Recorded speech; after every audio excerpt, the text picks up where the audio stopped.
Ryan Blaney and seven-time champion Jimmy Johnson expressing the gratitude that many of us feel for our U.S. servicemen and women, especially on a day like today. And somebody who Johnson knows well is Greg Morin, who worked as a pit crew coach at Hendrick for nearly a decade. And in the fall of 2013, as Morin and the 48 team were closing in on another championship, Boulder Crest Retreat opened its doors to our nation's combat veterans. It's set on 37 idyllic acres in the foothills of Virginia, and their mission, healing heroes, one family at a time. And on this day, when we think about the ultimate sacrifice that was made by many in our nation's military, it's also important to remember that even veterans who survive war often need recovery from that stress and that trauma. And we want to share with you Greg's story about moving from a life of competition and competing at the highest form of sport to coaching a different group of men in a much different arena.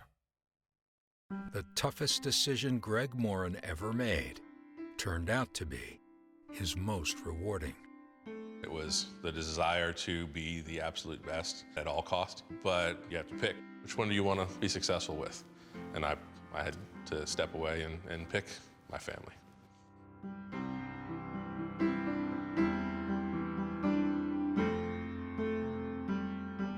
So Ken and Julia Falk are our co-founders.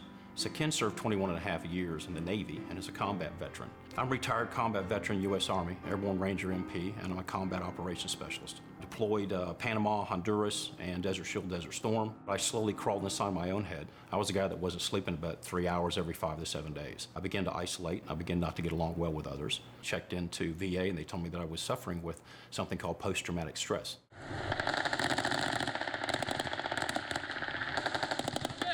Someone tells you there's something wrong with you, you believe it. Well, then I self-medicate, and I'm in this endless loop, and you live with a diminished version of yourself. I had a plan to take myself off the planet. I had a plan to kill myself. You know, they trained us to be hyper alert. You had to know everything about a doorway, about a window. Like, the attention to detail that you were trained to have is nuts. Then we had to be able to get 3 hours of sleep and be able to move on 24, 36-hour odds. And then you look at the symptoms of post-traumatic stress disorder, and they're exactly the same. Okay, it's like you trained us to be this way, and now when we get out, we're broken? It's like if these things were strengths while we were in, they're strengths now. Instead of prescribing us some medication, why don't you show us a way to use these skills outside?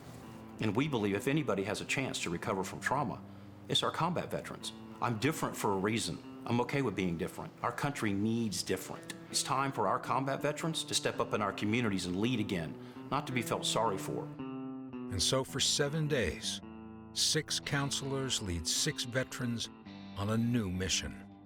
So PATH stands for Progressive and Alternative Training for Healing Heroes. Both eyes open, the bow's leaning to the right. And that's part of an 18-month program with our aftercare. Initially, it's a lot of us contacting them. And then as time progresses, it kind of turns into them running the groups, them running the calls, them calling each other. It takes us about a year and a half to be able to walk back into the light, to be able to balance ourselves. That balance was something Greg Morin needed too. 40 weekends a year on the road for 7.5 years left him with a stopwatch in one hand, 5 championship rings for the other. But the sacrifices were costly. And that revelation was like a punch in the gut coming from his youngest son. He called me into his room one night. I had stayed home from the Dover race. And he said, "Hey, I want to tell you something." I'm like, all right, cool. He wants another 15 minutes talking football plays before he goes to bed. He looked me square in the eyes at 6 years old and said, "You were like a real dad this weekend." I was like, oh, wow. What do you do with that? I mean, it's taken a year and a half to say that and not tear up about it. At that point, relied on my ego. I got rings. Somebody's gonna want to hear me talk. And nobody did. You just keep putting in the work and have the faith, and it's gonna happen.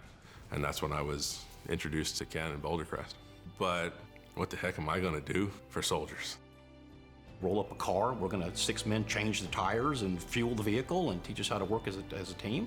We know how to work as a team. He said, my talent is to see the potential within and use their abilities best in their life. We gave him a module in the program and he was magnificent.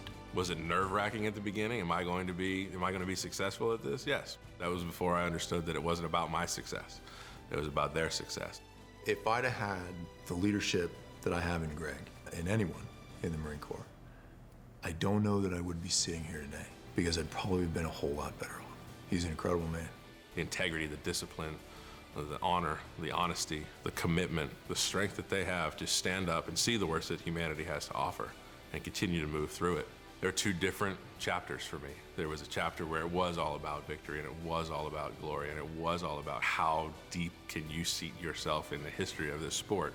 And when you turn the page on that chapter and really start focusing on how can I, as a coach, as a man, as a person, be significant instead of successful, it changes the game. And when you add the fact that you may have had a hand in saving somebody's life, or you've helped somebody enough that they can save somebody's life, there's nothing higher than that.